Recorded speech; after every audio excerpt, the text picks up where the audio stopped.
Unless you've been under a rock for the past few years, you've probably heard something about Bitcoin. And if you're like a lot of people, you probably still have no idea what Bitcoin is or what it's for.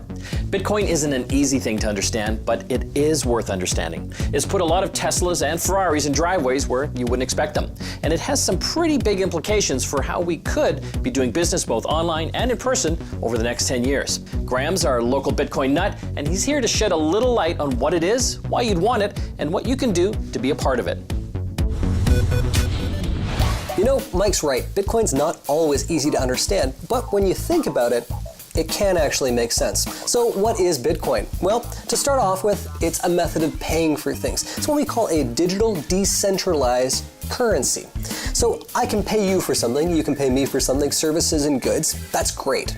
Now, how does that happen? Well, Bitcoin isn't just a currency, it's also the secure network where the transactions take place. When you think of buying something with Interac, you plug your card in, a signal goes through the network, it verifies your account, makes sure the money is there, and then transfers it from you to the person that you're buying things from.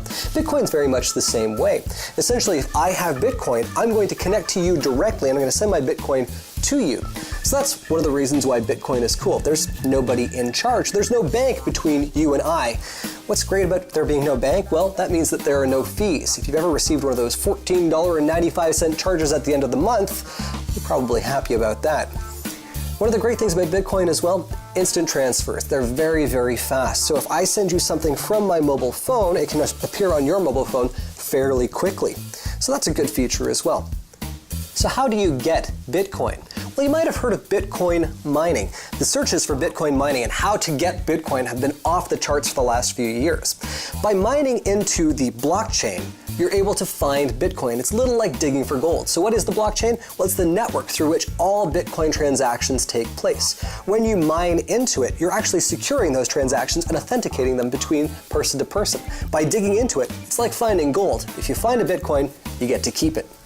You can also buy Bitcoin. There are exchanges out there where you can exchange your dollars, Canadian dollars, US dollars, euros, for Bitcoin, and they'll transfer them back to you. You can also trade for Bitcoin, not to be confused with buying it. Let's say you've got a beautiful MacBook Air that you no longer want. You can put an ad up on Craigslist and say, I'd like Bitcoin for this. You can meet someone who can transfer their Bitcoin from their mobile phone to you. Once you've verified you've got the Bitcoin, hand them the laptop and walk away. So why would you use your mobile phone? Well, that's where you have a Bitcoin wallet app. You can also have one on your computer. It's a secure place to keep your Bitcoin when you want to use it.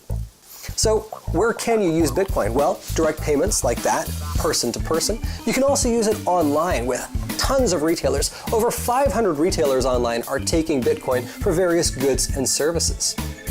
One of the most common questions that we get about Bitcoin is, what about illegal stuff? Now, you might have heard of the Silk Road. It was a website where you could go to purchase illegal things like drugs with Bitcoin.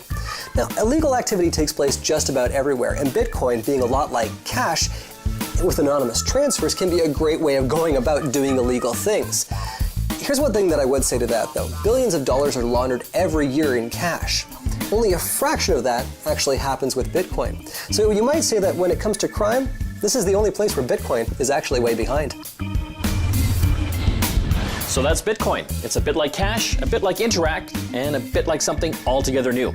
I like Bitcoin. I don't understand it completely, but I get enough of it to realize that it could change the way that we buy and sell things in the years to come.